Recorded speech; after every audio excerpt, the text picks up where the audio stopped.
Guess what? It is time to start planning for planting. If you want to grow your own food, I'm going to suggest you go pause this, go make some coffee, grab a notebook, because I'm fixing to word vomit a lot of information on you that you're going to need to grow your own food this year. And we're going to Bob Ross it up. Do I look like Vanna White? Probably not. The filter probably fell off. But this is what we're going to do. First and foremost, I want you to go write down the Vernal Equinox, March 20th, 2025. Basically, if you don't know what this means, this is where the Earth tilts more back into her northern hemisphere. Us Americans, okay? Us up in the northern hemisphere. And the sun will be more in line with the northern hemisphere. Right now, she's still a little bit more in her southern hemisphere, but if you're noticing, it's getting a little later when the sun sets. It's getting a little early when she rises, and we'll be doing the spring forward very, very soon. I know y'all hate that. Me too.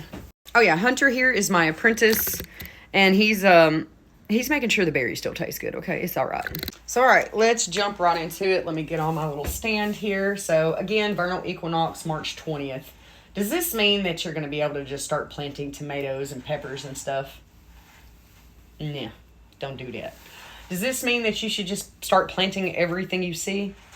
No, don't do that. Wait on that.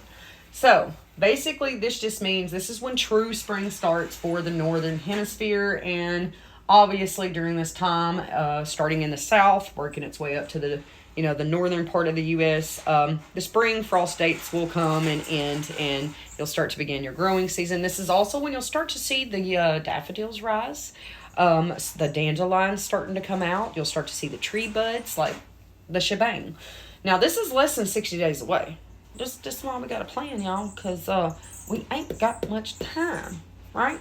Now, the other day you saw me digging up a fig tree and saying I'm moving them to the new property. This is why I'm taking this time to make this little refresher course before we jump into me showing you all that, because I'd just be showing you without actually teaching you. So I want to teach you, and then I'm going to show you what we're doing.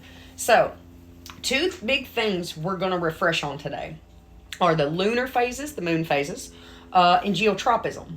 Now, why do these matter? Because this tells me when I'm going to plant what at what time, and I'm going to explain why.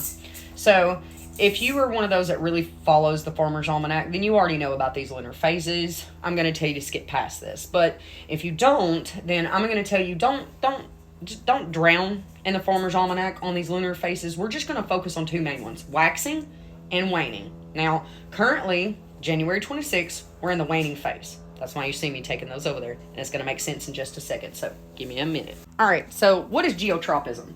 That is in retrospect to how a plant grows with or against the gravitational pull of Earth or the moon. We know the moon affects tides, right? Well, it also affects how plants go. Did you know that? It's pretty cool. So if you're a spicy brain like me and you're like, geotropism, what is that? Go Google it. Your spicy brain's going to tingle. Now, basically what this all sums up to is this. So, during the waxing phase, a lot of times you will see me plant or start seeds of annuals. Pain in the butt. Got to plant them every year. They do not survive your winters. That's what an annual is. I hate that the name is annual because it really does throw off a new gardener and makes you think, oh, annual. I plant it once a year, or I just plant it once and it comes back every year. It's actually the opposite of that. You have to plant it annually, every year. It doesn't survive the winter. Perennial is a non-pain in the butt. I plant it once. It's a permanent perennial. Comes back every year, if we don't kill it. I've been known to kill a few. So, when it comes to annuals, I start seeds of the plants that are above ground crops. So let's pretend this is a tomato plant, right? We harvest those above ground. We don't dig in the dirt to dig up a tomato, right? We pull them off the plant at the top. So, for that reason, we plant them during the waxing phase. Well, why is that? Well, that's because that is when the Earth's gravitational pull is a little less than the moon's gravitational pull. That's my ugly moon, okay? There we go. And that kind of helps pull up. And I've tested this theory. I've got some videos I could show you where I tested this several years ago, and it's what really wrote me into it is by testing the theory and seeing its effects. So during the waxing phase, we will plant our above ground crops. We'll start those seeds. And I don't mean transplant because I'm about to touch on transplant. That's when we'll start seeds for our above ground annuals. And the reason why is because the moon's gravitational pull is stronger, so they grow upwards, okay? For this very reason of opposite effect, when we are messing with plants like peanuts, you know, or carrots. Here's a little carrot. My drawing's so bad. We will plant things like carrots, radishes, beets, peanuts, potatoes. We will plant them during a waning phase, like right now. The reason why is because the moon's gravitational pull, not so strong. Earth's gravitational pull, super strong. So that's going to help develop really healthy root systems for a below ground crop like potatoes or peanuts. For this exact reason is why we will start to plant, let me move my coffee because I'm going to get dirt in it, things like our berry bushes. Why? We would transplant them during a waning phase because this is going to help set all these beautiful root systems. Now, there's a reason I didn't get to plant this. I experienced the permafrost at my place, so I had to bring something back with me, and I've got a whole video on how-tos and the whats, and I actually did an instruction video, but we have to touch on this first or you'll be lost. So, one of the biggest things I'm going to suggest to you right now is when it comes to annuals, pain in the butt, the things that we have to grow or plant every single year, like our, tomatoes or, tomatoes, peppers, things of that nature, go ahead and start making a list of those, all right? Look at when they should be planted, and if you're confused, well, you're in luck. You can go to my website, which is londonspriorities.com. Go to my free download section, right?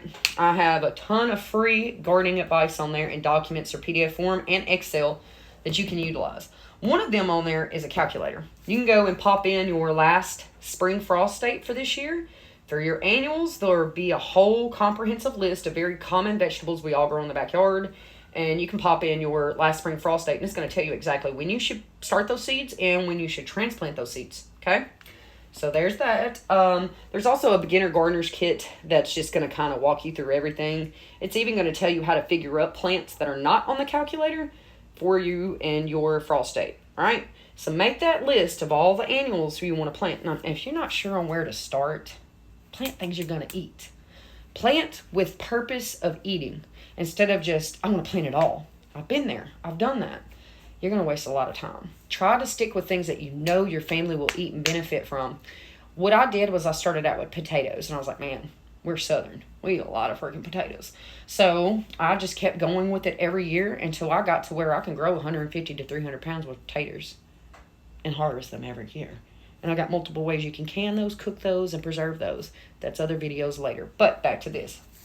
There's also going to be some information that I'll be putting up here soon. That's all pertaining to perennials. But back to geotropism and moon phases. Look up the waxing and waning phases. Write down all of your waxing and waning phases for the rest of the year for your growing season, especially right now in the earliest parts of right before spring or right before your last spring frost. That will help you kind of see like, oh, hey, I need to start my annual carrots during the waning phase. You already have that date written. You'll coincide it with that calculator, and you'll kind of see the best dates to direct sow those. Do the same with the waxing, right? The waxing phases and the annuals that are above ground crops, tomatoes, peppers, write those dates down. That's going to better help you start off on a really good start, okay? And then lastly, when it comes to these perennials, a lot of your perennials have to have cold stratification. They need so many chill hours per year. And so with something like me, I'm doing transplanting from this property to the permanent property. I'm having to yank them up right now before they come completely out of dormancy. Like, where did she go? Like the blueberry. I'm having to yank her up. You notice she's not budding yet. That's a good sign. I want to get her in the ground during a waning phase, preferably when it's raining. That's the best time. I went and dropped some of these in the ground right before it rained today, and that just further helps set them into the ground and establish these roots. So if we do have another deep hard freeze, which we will here in Arkansas, they'll be fine. They'll be fine. By the way, you're going to ask, I'm in growing zone 8A. All right, and my last spring frost date this year is actually going to be around April 1st to 15th. I lost 30 days of my growing season. Now, we'll do more videos here soon on when to plant what, okay?